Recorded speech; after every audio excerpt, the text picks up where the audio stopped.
नमस्कार प्यारे बच्चों, आप सभी का स्वागत है आपके अपने चैनल पर। आज हम पढ़ने जा रहे हैं एनसीईआरटी कक्षा 3 की ईवीएस की किताब हमारा अद्भुत संसार का अध्याय 6 निर्भरता एक दूसरे पर। इस वीडियो में मैं आपको इस पूरे चैप्टर की लाइन बाय लाइन आसान भाषा में व्याख्या कराऊंगी ताकि हर एक कॉन्सेप्ट आपको बिल्कुल क्लियर हो जाए। साथ ही हम इसके महत्वपूर्ण प्रश्न उत्तर भी करेंगे जो आपके एग्जाम के लिए बहुत ही उपयोगी हैं। तो वीडियो को ध्यान से अंत तक ज़रूर देखिए ताकि आप समझ सकें कि हम सभी जीव जंतु और मनुष्य एक दूसरे पर कैसे निर्भर हैं। चलिए शुरू करते हैं आज का यह इंटरेस्टिंग चैप्टर, निर्भरता एक दूसरे पर। ये देखिए यहाँ पे बहुत सारे पशु पक्षी और पेड़ पौधे जो हैं दिखाए गए हैं। सबसे पहले आप क्या करना है, आपको आपस में बात करनी है कक्षा में। क्या यह चित्र में मौजूद कोई भी पशु पक्षी कीट और पौधे आपके साथ आपके घर में रहते हैं? और दूसरा है, क्या आप और आपका परिवार इनका ध्यान रखते हैं? ये आपको हाँ या ना में उत्तर देना है। अगर आप कोई भी पशु पक्षी या कीट और पौधे को जो है अपने साथ घर में रखते हैं तो उसके बारे में बताना है, जो ऊपर अभी अभी दिखाए हैं। ये देखिए, ये वाले, ठीक है। अब आपको पता लगाना है, क्या आपने कुछ और भी पशु पक्षी और कीट देखे हैं जो दिए गए चित्र में नहीं है? उनके नाम जानने की कोशिश करो और उन्हें नीचे दी गई तालिका में लिखो। एक उदाहरण आपके लिए दिया गया है। देखो, जैसे बंदर है, बंदर हमने कहाँ देखा? पेड़ पर, तो हमने यहाँ लिखा पेड़। जैसे गिलहरी है, गिलहरी हमने कहाँ देखी? पेड़ पर। ऐसे आपको पूरी तालिका में लिखना है। चलो अब आगे चलते हैं। देखिए, कुछ पौधों और जानवरों को हम अपने घर में लाते हैं जबकि कुछ अपने आप ही आ जाते हैं। अपने आप आ जाते हैं जैसे कीट पतंगे, ये छिपकलियाँ होती है, ये जो अपने आप आ जाती हैं ना। कभी कभी हम उन्हें अपने घर में प्रसन्नता पूर्वक रहने देते हैं, यानी कि हम उन्हें खुशी खुशी रहने देते हैं। लेकिन कभी कभी हम उन्हें अपने घरों में पसंद नहीं करते। ठीक है, अब अपने परिवार में बड़ों से बातचीत कीजिए कि जब वो छोटे थे तो उन्होंने कौन से पौधों और जानवरों को अपने घर में रखा था। इन पौधों और जानवरों के बारे में उनसे कुछ बातें बताने के लिए कहिए। अब आपको इस विषय में भी चर्चा करनी है अपनी कक्षा में। वे कौन कौन से पशु पक्षी और कीट हैं जो बिना बुलाए आपके घर में चले आते हैं? जैसे छिपकली, गिलहरी, चींटी, ये सब क्या है जो बिना बुलाए आपके घर में चले आते हैं। दूसरा है, आपको क्या लगता है कि वे आपके घर में क्यों आते होंगे?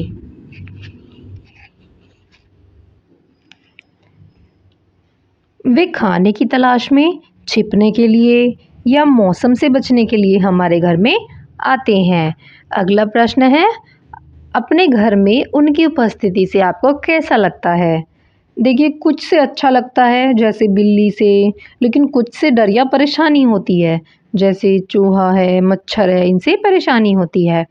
अगला प्रश्न है, आप उनमें से किसको पसंद करते हैं? अगर मैं अपनी बात करूं, मुझे बिल्ली और कुत्ता पसंद है क्योंकि वे प्यारे और दोस्ताना होते हैं। अगला प्रश्न, यदि आप उन्हें पसंद नहीं करते तो आप क्या करते हैं? मैं उन्हें दूर भगाती हूँ और घर को साफ रखती हूँ ताकि वे न आएं। ठीक है, अब आगे चलते हैं। हम अपने घरों में भोजन, पानी, रहने का स्थान देकर कुछ पशु पक्षियों और पौधों का ध्यान रखते हैं। ये देखिए, हमने पिछले चैप्टर में भी पढ़ा था पशु पक्षियों का ध्यान रखना चाहिए। अब हम बात करेंगे आम का पेड़। आज की कहानी में आपको बताया जाएगा एक छोटे लड़के शंभू की कहानी, जो अपने पिता के साथ कहीं जा रहा था और वो अपनी पूरी यात्रा के बारे में और उसने कैसे कैसे अनुभव किए और उसने कैसे सीखा कि पशु पक्षी और पेड़ पौधों की एक दूसरे पर निर्भरता होती है, उसकी कहानी के जरिए हम जानेंगे, उसकी कहानी के माध्यम से जानेंगे। तो चलिए शुरू करते हैं। आम का पेड़। एक दिन की बात है, एक छोटा लड़का शंभू अपने पिता के साथ जंगल से जा रहा था। चलते चलते वे आम के एक विशाल पेड़ की छाया में बैठ गए। आम का यह पेड़ पक्षियों, गिलहरियों, बंदरों और बहुत से जीवों का घर था। शंभू ने देखा कि एक बंदर आम खाकर उसकी गुठली फेंक रहा था। आपने देखी है ना, आम होता है और जब हम उसे खाते रहते हैं तो उसके अंदर से एक छोटी सी गुठली निकलती है। सॉरी। उसने यह बात अपने पिता को बताई। पिता ने कहा, शंभू, क्या तुम जानते हो कि इस गुठली से एक नया पौधा उगेगा?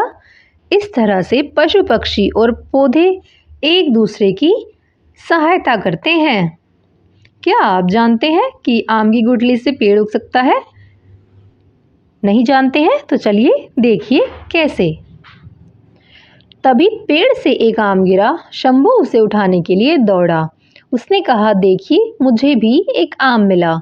शंभू के पिता ने बताया, हमें पौधों से केवल फल ही नहीं बल्कि सब्जियां और बहुत सी अन्य वस्तुएं भी मिलती हैं।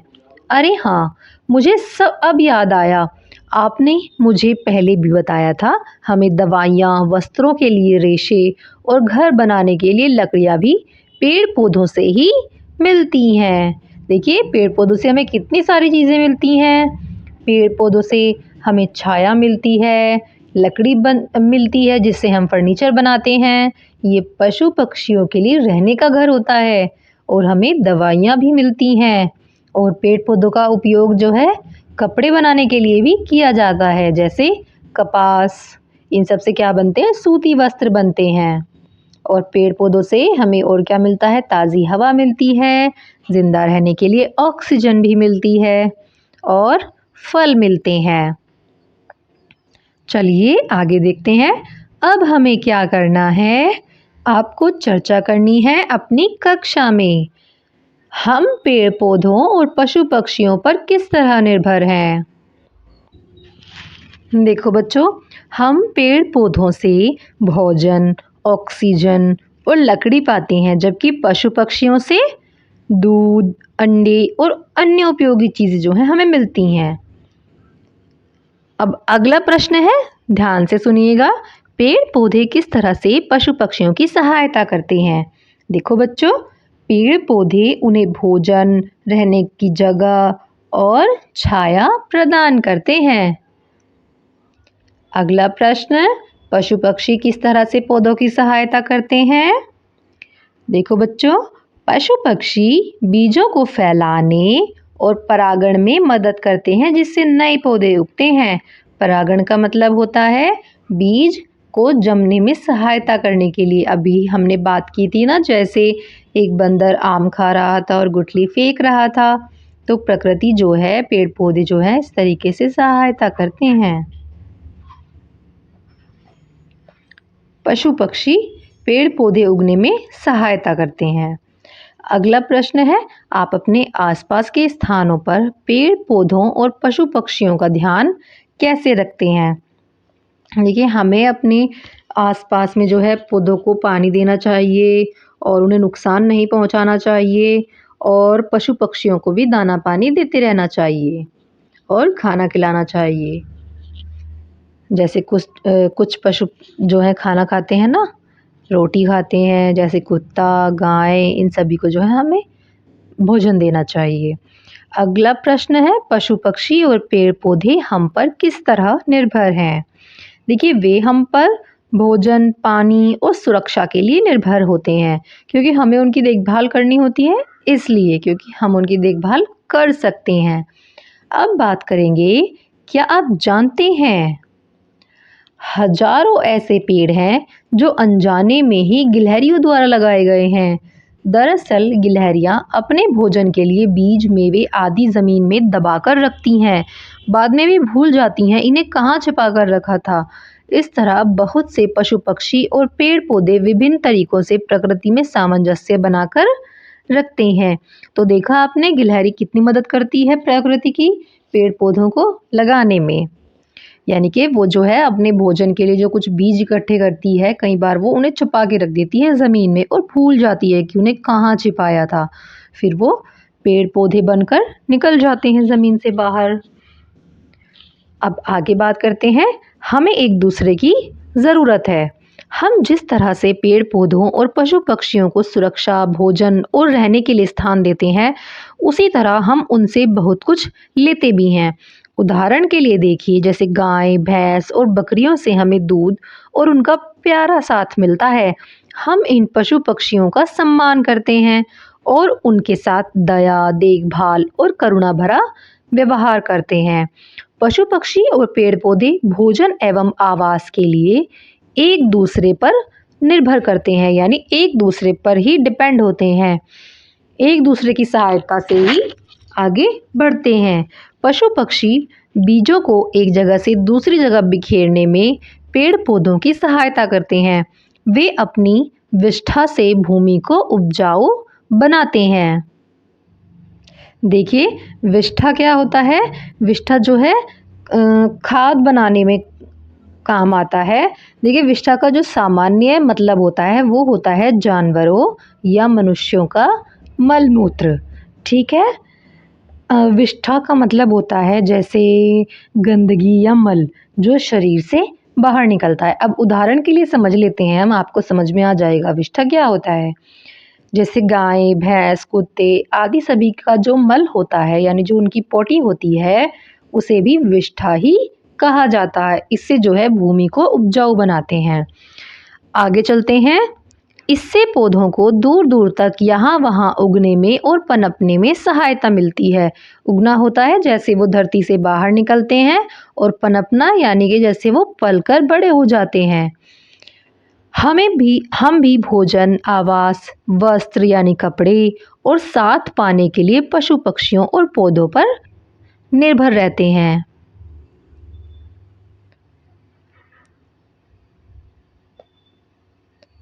एक्टिविटीज़ हम बाद में करेंगे। अब हम बात करेंगे अपने मित्र पेड़ से मिलना।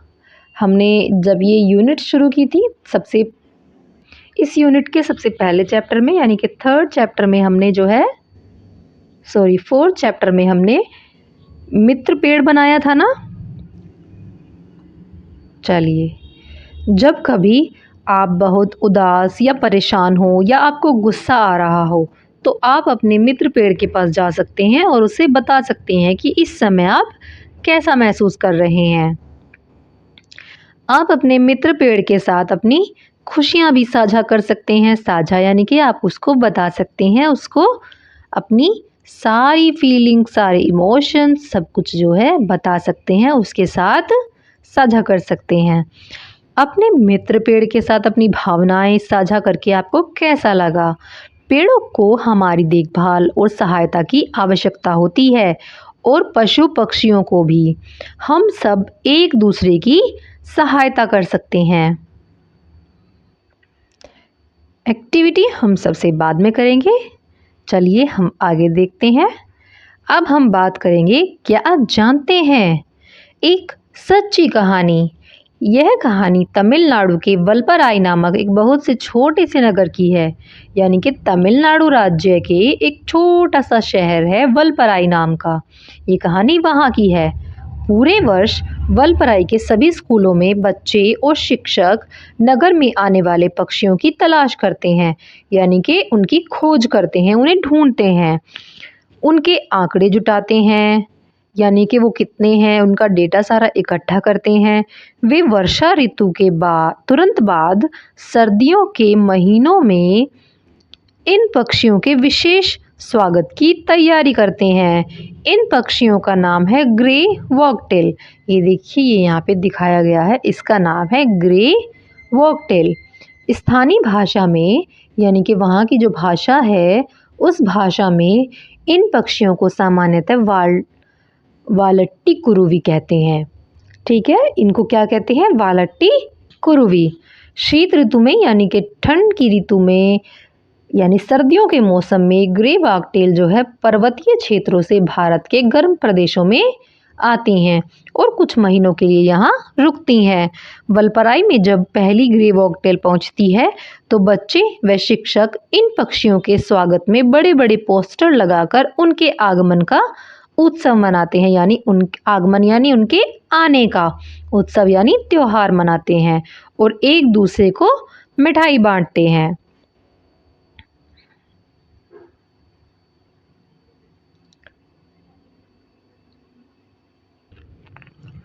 क्या आप जानते हैं इन पक्षियों को वॉकटेल ही क्यों कहा जाता है? ये आपको पता लगाना है। और दूसरा प्रश्न है, आप इस कहानी को क्या शीर्षक देना चाहते हैं? देखिए, इस कहानी को आप क्या शीर्षक देना चाहेंगे?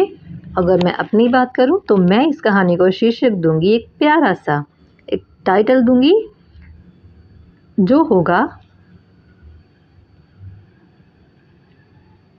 सर्दियों का प्यारा मेहमान। सर्दियों का प्यारा मेहमान, ग्रे वॉकटेल।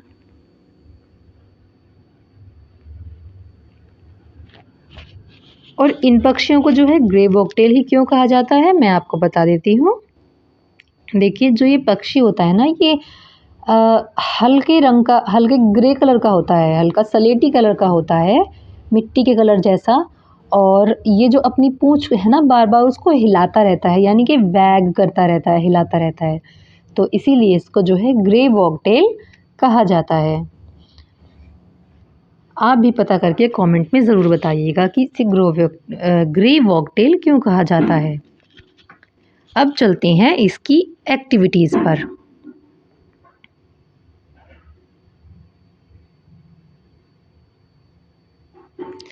सबसे पहली एक्टिविटी है किसी पशु पक्षी के बारे में जानना। देखिए, सबसे पहले आपको क्या करना है, अपने आसपास के पशु पक्षियों को जो है ध्यान से देखना है। फिर क्या करना है आपको, इनमें से किसी एक पशु जैसे बकरी, गाय, कुत्ता, बिल्ली या किसी पक्षी जैसे कौवा, कबूतर, गौरैया, तोता या बत्तख को चुनिए जिन्हें आप प्राय देखते रहते हैं।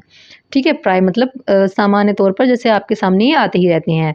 फिर जब भी अवसर मिले इन्हें बहुत ही ध्यान से देखिए। आप इनके लिए किसी कटोरे में पानी और अनाज में दाने रख सकते हैं। ये आपको ज़रूर करना है अपने घर पर। ठीक है, आप पक्षियों के लिए, हाँ, आप पक्षियों के लिए छत पर दाना रख सकते हैं, जैसे अनाज, बाजरा, ये जो है खाते हैं, और चावल भी। और किसी एक बर्तन में पानी रख सकते हैं। ठीक है, और गाय, कुत्ता, ये जो पशु होते हैं इनको आप खाना खिला सकते हैं। अब आगे चलते हैं। अब बात करेंगे प्रश्न लिखने की। आपको लिखना है। पहला है, किसी पशु या पक्षी का संक्षिप्त विवरण लिखना है, यानी कि एक पशु या पक्षी जो आपने चुना है, जिसका आप रोज़ अवलोकन कर रहे हैं, रोज़ आप उसको देख रहे हैं, उसके बारे में आप जानने का प्रयास कर रहे हैं, तो आपको उसका संक्षिप्त विवरण यानी कि एक छोटा सा विवरण लिखना है, जिसमें आप कम से कम 10 लाइनें जो है लिख सकते हैं, ज़्यादा से ज़्यादा। ठीक है, देखिए यहाँ लिखा गया है कि आपको क्या क्या लिखना है उसके बारे में। जैसे आपने जिस पशु या पक्षी का चयन किया है उसका नाम और उसके बारे में लिखना है। ठीक है, जैसे हमने चुना एक गिलहरी। ठीक है, हमने चुना एक गिलहरी जिसे हम रोज़ देखते हैं कि वो क्या कर रही है और कब आती है, कब जाती है। ठीक है, आपने सबसे पहली बार उसे कब और कहाँ देखा था? जैसे मैंने उसे देखा सबसे पहली बार पेड़ पर सुबह। ठीक है, हम लिख सकते हैं कि सुबह पेड़ पर। क्या वह अकेला था या अपने मित्रों के साथ? हाँ, वह अकेला था। इसके चलने फिरने उड़ने के बारे में कुछ बताइए। वह धीरे धीरे चलती है और पेड़ों पर चढ़ती उतरती रहती है। यह कैसी आवाज़ें निकालती है? वो बहुत धीमी आवाज़ निकालती है। क्या आपने इसे खाते हुए, सोते हुए, अपने मित्रों से बातें करते हुए या कभी कभार झगड़ते हुए देखा है? नहीं। क्या इसने कभी कुछ ऐसा किया है जिसे देखकर आप आश्चर्यचकित हो गए हों, फिर बहुत हँसे हों? नहीं। आगे चलते हैं। कक्षा में अपने सहपाठियों के साथ ये अनुभव साझा कीजिए, यानी कि जो आपने अनुभव किया है वो अपने सहपाठियों, अपने साथ वाले बच्चों को ज़रूर बताइए। अब हम आगे चलते हैं अगली एक्टिविटी पर। अब हमें क्या करना है, आपको समझ लीजिए कि आपको क्या करना है। हमेशा व्यस्त, चतुर चींटियों के बारे में है ये। आप यह गतिविधि अपने मित्र पौधे के पास अपनी कक्षा में या अपने घर में कर सकते हैं। ठीक है, जो आपका मित्र है ना, पौधा आपका, आप उसके पास कक्षा में या फिर अपने घर भी जो है ये वाली एक्टिविटी, ये गतिविधि कर सकते हैं। अपनी रसोई से निम्नलिखित 3 तरह की खाने की वस्तुएं बहुत कम मात्रा में लेकर आइए, यानी कि आपको थोड़ी सी लेके आनी है। जैसे कुछ मीठा लाना है, चीनी या गुड़, थोड़ा थोड़ा सा बस। कुछ तला हुआ लाना है, जैसे पापड़ या मुरक्कू। कुछ उबला हुआ या पका हुआ लाना है, जैसे डबल रोटी या चपाती, यानी रोटी, इडली, चावल या रागी।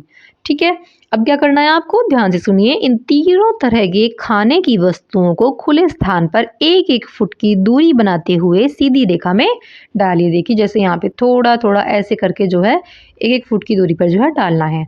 ठीक है, अब आपको अनुमान लगाना है कि इन्हें कौन खाएगा और उपयुक्त वस्तुओं में उनका प्रिय भोजन क्या होगा। क्या चींटियां खाने की इन वस्तुओं के पास आएंगी, वे कहाँ से आएंगी, क्या सभी चींटियां दिखने में एक जैसी होंगी, खाने की किस वस्तु के पास वे सबसे पहले जाएंगी, कुल कितनी चींटियां खाने के लिए आएंगी, खाने की इन वस्तुओं का वे क्या करेंगी। ये सभी जो है आपको अनुमान लगाना है और लिखना है। अब आगे चलते हैं। अब है आपकी गतिविधि 3, अनुमान लगाइए मैं कौन हूँ। 2-2 के जोड़े में बैठिए। जोड़े में से कोई एक किसी पशु, पक्षी, कीट या पेड़ का नाम सोचेगा। अपने साथी के कान में वह नाम फुसफुसाकर धीमे से कहेगा। ध्यान रहे कि आपको जोर से नहीं बोलना है। अब आपके साथी को शेष सहपाठियों के सामने उस पशु, पक्षी, कीट या पेड़ की तरह अभिनय करना होगा, यानी एक्टिंग करके बताना होगा जिसके बारे में उसने सोचा है। इस अभिनय को देखकर बाकी बच्चे अनुमान लगाएंगे कि किसका अभिनय किया जा रहा है। इसके बाद आप जोड़े के साथ अपने दूसरे साथी से भूमिकाएं बदल सकते हैं। यानी कि देखिए आपको क्या करना है, जैसे 2-2 के जोड़े बनाना है और एक को आपको पशु, पक्षी या फिर किसी पेड़ या कीट का नाम जो है सोचना है और अपने साथी के कान में धीरे से बताना है। ठीक है, अब आपको क्या करना है, अब जो जिसको कान में धीरे से बताया गया है वो उस पशु, पक्षी या किसी भी चीज़ की एक्टिंग करके दिखाएगा कि वो कैसे चलता है या कैसे बैठता है, क्या करता है, और सामने वाले को जो है उसको समझना है कि किसके बारे में बताया जा रहा है। और ये गेम पूरा होने के बाद, एक राउंड पूरा होने के बाद जो है आप साथी जो है आपस में बदल सकते हैं। अब देखिए उदाहरण के लिए समझते हैं।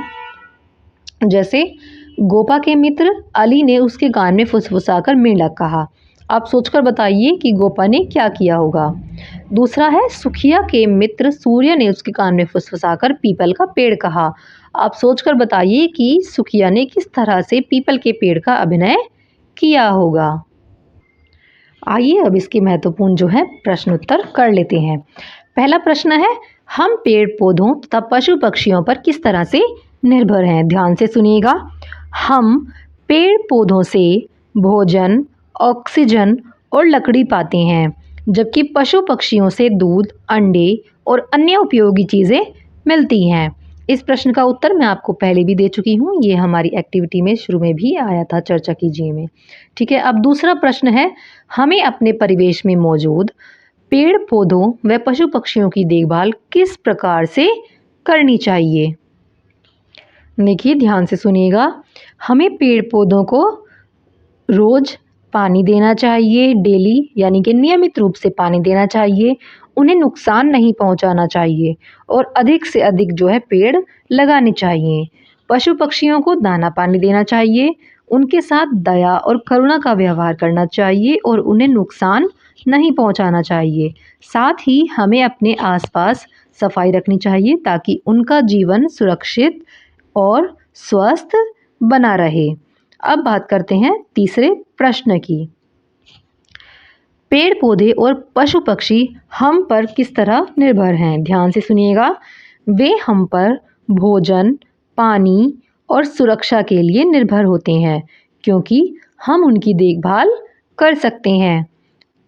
अब आगे चलते हैं। अब आपको रिक्त स्थान फिल करने हैं। ठीक है, देखिए इसमें आपको क्या करना है, नीचे दिए गए रिक्त स्थानों में पेड़ पौधों, पशु पक्षियों या कीटों के नाम लिखिए। देखिए यहाँ आपको क्या लिखना है, मुझे को देखना बहुत अच्छा लगता है क्योंकि। ठीक है, यहाँ आपको जैसे क्या पसंद है, कुत्ता पसंद है। ठीक है, मुझे कुत्ते को देखना पसंद है, अच्छा लगता है क्योंकि वह दोस्ताना व्यवहार करता है, वह दोस्तों की तरह रहता है।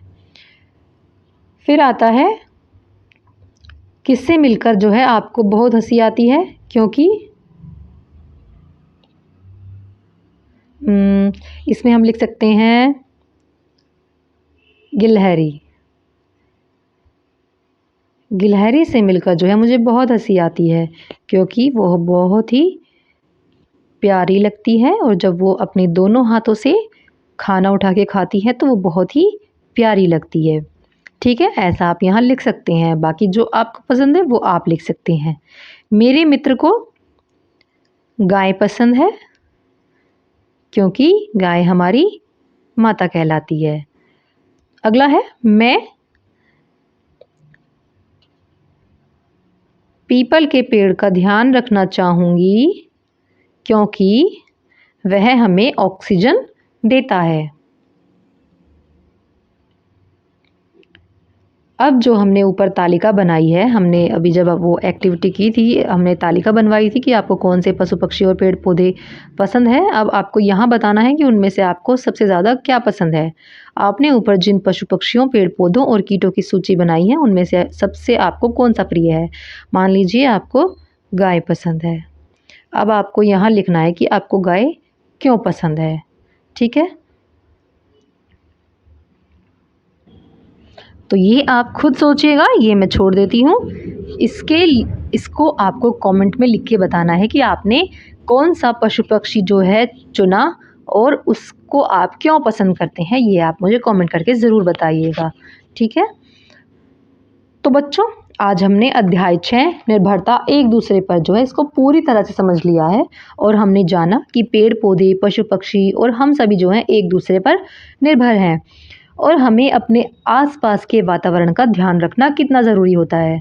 उम्मीद है आपको यह वीडियो अच्छे से समझ आया होगा। अगर हाँ तो वीडियो को लाइक करें, शेयर करें और चैनल को सब्सक्राइब ज़रूर करें ताकि आपको ऐसे ही और भी आसान और मज़ेदार वीडियो मिलते रहें। अगर आपके कोई सवाल है तो कमेंट में ज़रूर पूछें। मिलते हैं अगली वीडियो में एक नए चैप्टर के साथ। आज के लिए इतना ही। धन्यवाद।